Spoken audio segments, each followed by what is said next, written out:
Hello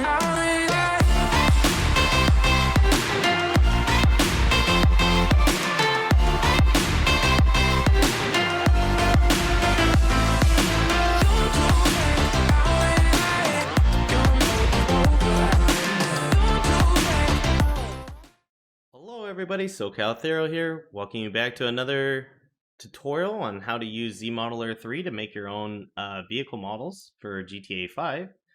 Today I'm going to be showing you how to do dirt mapping, at least how I do it. I'm not saying I know how to do it the correct way, I'm just saying I know how to do it and it gets the job done. So today we're going to start with disassembling the car's body panels that we need, so that's why we have all of these selected right now. I don't want to, even though you probably should do it with all of these body panels on, such as like the grill and whatnot, so they get dirty too. I'm just going to keep it to the paint job only. So what you want to do is you want to go into polygon mode, select your first part, and then this is how I detach stuff to make it a lot easier for me. I go to material. You're going to look for something that has paint 1 in it. This is very specific because it's for GTA 5 to understand that this is the paint job for primary paint and not secondary paint. So I'm going to select that, detach, and now looking at the front bumper, if I unclick it, everything should come off other than the front bumper that is being painted, which it does. Perfect. I don't really need this because I don't like to use painted on license plates. It was something we requested when GTA 4 was out, and now that it's in GTA 5 where we can have custom ones, I don't see the need for it. It's just personal preference. So the next thing we're going to do is we're going to get rid of the paint job on the body shell there and detach it. You'll see there's the grill that's a part of this still. The reason the grill is a part of it is because I have the grill painted for my CHP pack, which is where this vehicle comes from, is the CHP vehicles. So next thing we're going to do is the hood.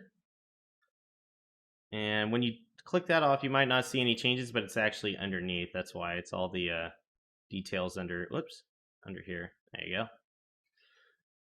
And then we're going to continue on. I'll go ahead and try to knock this out for you really quickly. So we got a door, next door, and as fast as I'm going, it might bump the detachment, so it might misalign a part. Just because if you click and hold it like this, it moves it away when you don't want that to happen. So just be careful with that when you're doing yours. Well, we're going to work on the trunk next. So this is how I can break down a car really quickly to do a template. I just select all the paneling that's part of the paint job, and then when you're done, uncheck these up here, and it looks like, yep, we got all the body paneling that we need. And we're going to go ahead and delete this because I don't need it. I think that's everything. It looks like it anyways. Yep, it is. Okay. So now we're down to just the body paneling. What you want to do is you're going to want to go through, actually hide everything, and all the stuff you detached is down here at the bottom of the hierarchy. So the first thing I'm going to do is the front bumper, since that was the first thing I detached.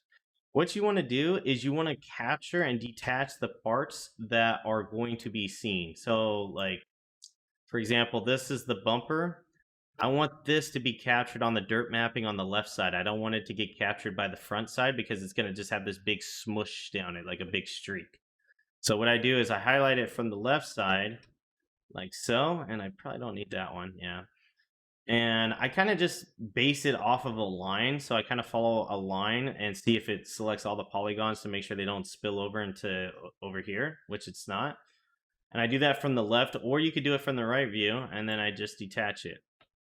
And then I go back into polygon mode, and then I detach the other side. So just like that, really simply, I got the right side done, the left side is done, and they're both measured correctly because they were done from this view, and the front is done. Next, I'm going to move this up here. I'm going to do the rear bumper next. Rear bumper, you're going to do the same thing. You're going to take everything off that you had to use before. I'm going to highlight it. I'm going to use this line right here that I see because it's kind of got a curve to it. And then I'm going to take off one side. And then you should be good for both. Let me see. Yep, that one, and then that's just the rear. Perfect. Body shell's a little bit trickier. You're gonna want to get the best part to, or the best way to tackle it rather, is you might want to use the separated mode because it highlights the like most of the generic stuff that's around each other. Like that one, I probably don't want to take. And detach this or select the stuff that you want to detach. So like in this case, these are grouped together, so I want to detach those.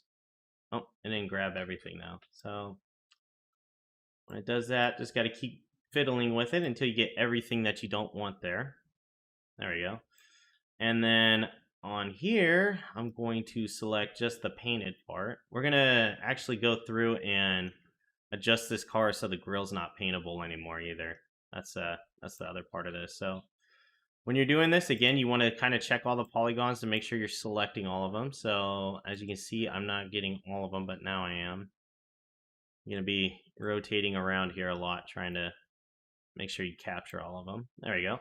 Now the grill is by itself, so I can just take this entire thing and detach it. Then usually what I do is I try to work from the top down. So like I'll select the roof. Yeah, the roof is going to be having a trim on an edge here that you're going to want to get. Oh, there's my phone. Okay. I think I got everything. Okay, that's for that entire side. So that should take care of the roof. Let me see. Yep. Okay. Oh, I got autosave, and I think I missed a spot too when I was looking at it.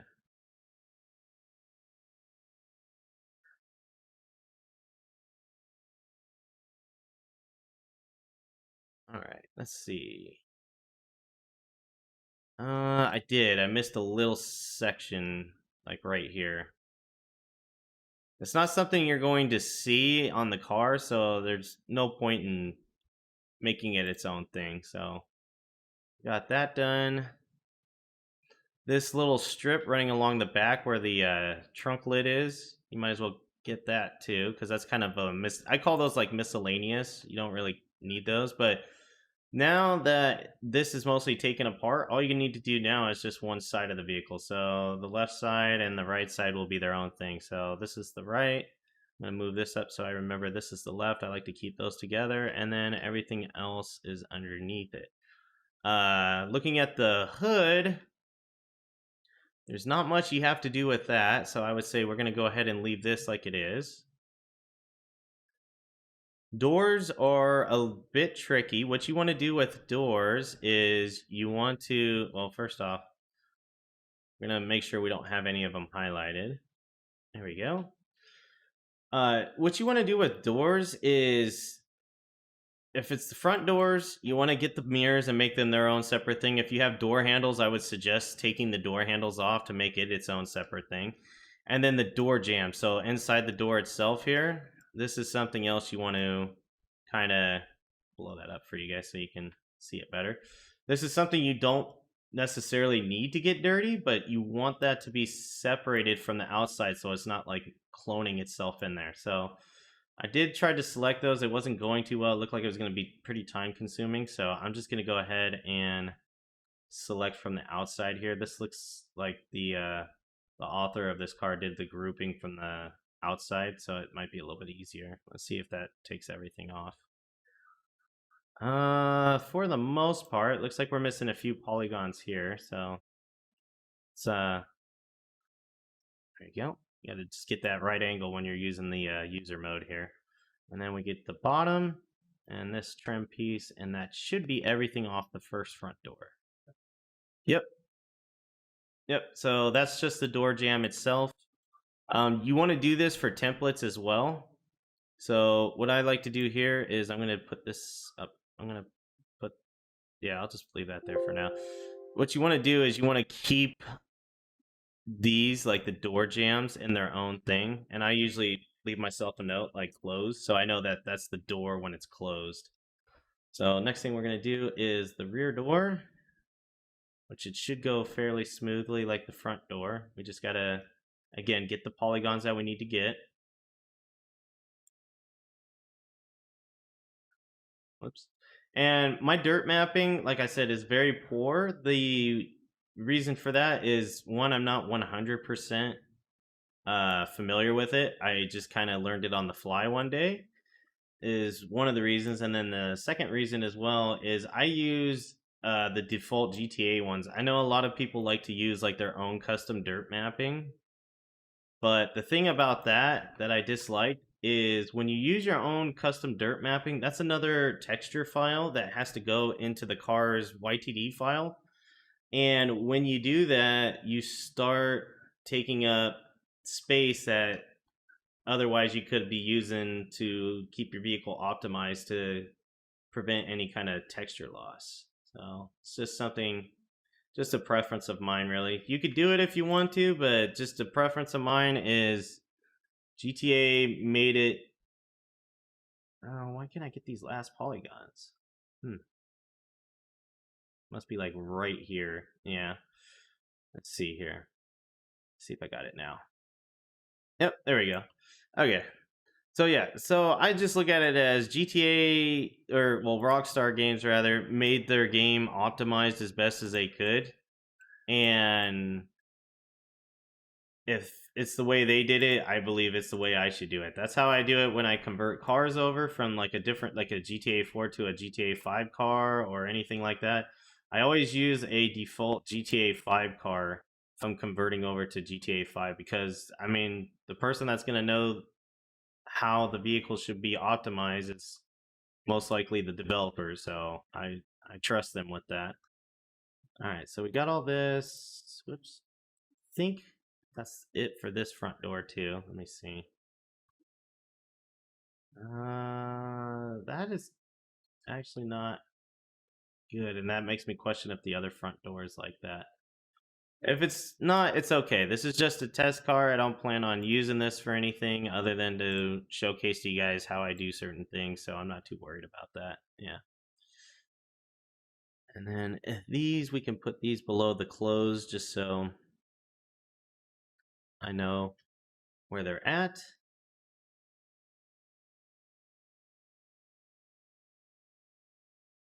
Highlight these. Got to get all these polygons. Normally, I would attach, or I would be selecting the polygons from within the door jamb itself, but for some reason, this seems to be easier because the grouping of them is easier from the outside, I guess. So that's why we're doing it the way we're doing it. All right, so we did that. We got a lot we're missing down here. So we got this we got to do, and that little trim piece again, just like on the other side. It should be good from there. There we go. Perfect. So this is what you want to do when you are going to do a template, or if you're going to do new dirt mapping for a vehicle. Again, so this is the last piece. It is the trunk. This is pretty easy to do too. I'm just going to highlight this, and then I'm going to use this as my line. And this is going to be the back facing portion, and then that's going to be the top facing portion. Let's make sure that looks correct. Yep, looks like it's correct. Actually, no, it's not. There's a polygon I missed right here. There we go. Now we got a complete line. So we're going to move these above the closed one. And that's good too. So everything below the closed should be stuff that's closed on the vehicle. So like this, the trunk would be something if it had one, but it doesn't. It uses a different texture file. And then for the hood too, like in case there's no details on the inside of the hood, that's what you would use as well. So we got all this done. We're gonna look for our grill. There it is. I'm going to change this. I'm just gonna make it a black color instead so it doesn't get painted on this project. And just for the sake of being organized, we're going to go ahead and attach it to the other parts that are not paintable, which is right here. You see it's some trim piece here for the headlights, the side skirts, and of course the blue oval for Ford. So now that we got that all done, we can start working on our dirt mapping. So again, this is not the best way to do it. It's just the way that I do it. So what I do is I'm going to first work on the left and the right side of the dirt mapping. So I want to get everything that's visible on the left and the right side of the vehicle. So you want those body panels, the bumpers. Let's see, what else? The doors is going to be something else too. Yep, the doors. And there you go. So you should be able to map your dirt mapping to both sides. This is just how I do it again. So what you're going to do is you're going to go to you're going to turn on your UV mapper. You're going to do a view from either the left or the right side. Highlight everything. You're going to check the texture file that it goes to, which is this one right here. Again, it's the one that says Paint 1 on it. I'm going to scroll down. I have this UV mapping is 2. That's for the template. And then CB Dirt is the dirt mapping for the vehicle. So as you see, this one has a custom dirt map to it. I'm going to get rid of that. I'm going to use the GTA 5 one. So luckily I have all the generic GTA 5 textures in here. So you're looking for vehicle generic dirt map. Here it is. Or generic mud. So we're going to be using this for our dirt mapping. So now that I've changed that, if you turn on dust and dirt, you can see there's the dirt mapping there for the vehicle. It's actually pretty decent considering that we just changed it to a different texture file. So next thing to do is, now that we got that all set up, we have our left view and an autosave coming in. Again, like I said, that's going to be an ongoing thing. So let's just wait for that. It takes a little bit longer just because we have so many files over here now in the hierarchy.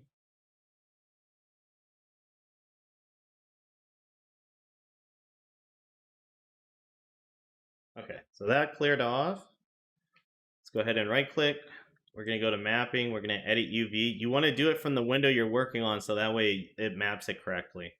You're going to go to generate new mapping. You want it to copy from the viewpoint. So this is the viewpoint that I copied it from. You're going to force it onto a texture, which is going to be the Paint 1.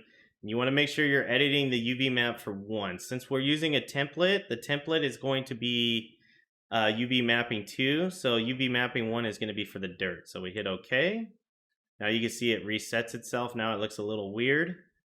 We're going to go into the vehicle generic here. And just for the time being, I'm going to move it down here out of the way. So we're going to do this for each part of the vehicle from each angle. So normally what I do is, like, I do everything from the front, or I do everything from the left and the right side of the vehicle. Then I do the front. We'll do the back, which in this case, for this vehicle, the back, you want to make sure you capture that trunk lid too. And we're going to go to the back view. There we go. That's going to be its own thing. Let's see. We got the sides covered. That could be the top. Oh, that was the front. I forgot this part for the front. Go ahead and do this for the front. So we got another piece for the front. And you got to be careful when you're doing this too, because sometimes the UV mapper screen doesn't work correctly and you'll get like this funky looking image there instead. Okay, so we got that. That's going to be for the top too. You want the trunk because that's on the top, or for the hood rather, but you also want the trunk as well. And you're going to do this from the top view. So we got that. And the next part, we did that. That's the front. That's the back. The next part's going to be the interior doors. I just do all of these from the top view because I don't like that to get dirty because your doors are closed. So I'm going to move that over there. Okay, so we got all that done. We're gonna turn everything on so you guys can see it as it's happening. So first things first, I blew up the UV mapper screen here. So this is some dirt here, this is dirt, and you can move the stuff around to kind of play with it and see it on in the preview here to see what each thing controls. So like for example, you can see the door jambs kind of get a little dirty. What I'm going to do is I'm going to scale these down like so. And if you don't want something to get dirty, you just put it in this black box over here and it won't allow it. So I'm going to put the door jambs there. Whoops. Made my screen, my window a little bit too big there. There we go. So I don't want the inside of the doors to get dirty. So now as you see, there's no dirt on there. So if it catches on fire, they'll still show burning characteristics to it. However, if it gets dirty on the outside, it's not going to catch it in the door jambs there. If you want to do that, you're more than welcome to do that as well. It's just a personal preference of mine. Next thing we're going to do is the side. So I'm going to kind of move this around and let you guys see it. So as you can see, the dirt mapping is a little, like if I put it in that box, see there's that box right there keeping it clean. And then as you move around, you can see the dirt mapping there. For the sides of the vehicle, I'm not 100% sure. This is just what I do. I'm going to scale it down. I believe this is intended for the sides of the vehicle. So I put this down here. You can see the sides of the vehicle are caked in some pretty good dirt. I try to not put too much dirt on the front here because that doesn't make sense that you don't have a wheel or a tire kicking dirt into there. I try to put it in the center, and if I'm lucky, I get it in the back here too. But in this case, I don't think I'll get so lucky. So we're just gonna have to live with it the way it is. You can try messing with the scaling a bit if you want to try to get it back there, but it's very difficult. It takes a little bit of patience and work to do. But yeah, so there's our dirt mapping there for that side and the right side as well. And that's why I did both sides at the same time, because now it's going to be cloned to each side. So this side will get dirty just as much as this side does, and vice versa. Next, we're going to do the back of the vehicle. And this works pretty much the same. I try to use it over here if I can get it to move. Why is that not moving? Oh, doesn't want to be selected. There it goes. And then as you can see now, the back of the vehicle is going to get dirty as well. I try to blend it a little bit to the side. So I'll do something like that. So the side, like it doesn't get dirty here, but then not over here. And it looks like a block. I try to keep it uniform so it merges or it meshes together better like this. So like this will get pretty dirty back here like this. And then the trunk lid actually doesn't get dirty at all because of its position. I could do that to make it even more dirty. Which I guess for the sake of the tutorial, we could do that. We'll make it get a little dirty like this. Typically, I want to do that because it sits up high, but that's fine. Next, we'll do the front. The front, again, is going to be another area that gets pretty filthy. I don't know why that keeps deselecting itself. And just like the back, you want to blend this in as best you can to the rest of the car as far as the sides are concerned. So I try to do that so it looks like it's blended into the sides. It's not like it doesn't look like there's a wall here basically where like dirt is not going to hit the vehicle. Like I'll do something like that and that should be pretty good, except that side looks a little bad. I go this way. Now it's looking even worse that way. Oh, we'll just leave it like that. It's blended enough for me. I'm not a big fan of dirt maps. I don't care because, I mean, honestly, who likes to drive around with a dirty car in GTA 5 if you don't have to? So typically, I don't do that. So for the top, I've already rotated it 90 degrees because it's just a preference of mine. And I want to say that this is for the front here for the hood. If you take a look, you'll see it's got some dirt mapping, but if you go up here, you can see it starts like smearing it a little bit into there. So that's why I do that. There's another one that looks the same back here, and I'm assuming that's for trunk lids. I could be wrong. Again, I'm not 100% sure on this stuff. I'm just doing what I know and what I believe is the correct way. Don't hold me to it. And it smears, but it's hard because of the sizing of it. You'll have to probably scale it down like what I'm doing right now just to get it to hover it better. There we go. So it looks like it gets caked onto there pretty good, like it settles on there. And then finally you got the roof. The roof you probably don't want like a mud. Actually, even for the trunk you don't want that. Now that I think about that, let me move that. For the trunk, that's like kind of this here. Let me move the roof and I'll show you. This is more or less like it looks like mud is caked on there, and it's like wheels or tires are constantly caking it on there. So I don't want that on the roof because there's no tires or anything near it, or on the top of the trunk. So that's why I do that the way I do. So next is the roof, and with the roof, I'm going to do the same as the trunk. I just want it to get dirty. It doesn't need to have any kind of mud or anything looking on it to make it look any like it's constantly getting dirty. And I want to say with this mud here, it generally gives you an idea of what's going to get dirty the quickest first. So like this will get dirty really quick, and then this will slowly start to get dirty as well as the transition for it. But yeah, that's pretty much it for this tutorial, guys. Let me know down in the comments below what you thought. Next tutorial after this one I create will probably be for making a template, just because we already have our vehicle apart here and it's very simple to do now. And I know I've made a video in the past on how to do a template, but I do it a different way these days with the help and teaching of other people in my streams helping me out. So even though you might have seen it before, you can check out the new way to do it in the next episode. But until that time, guys, take care.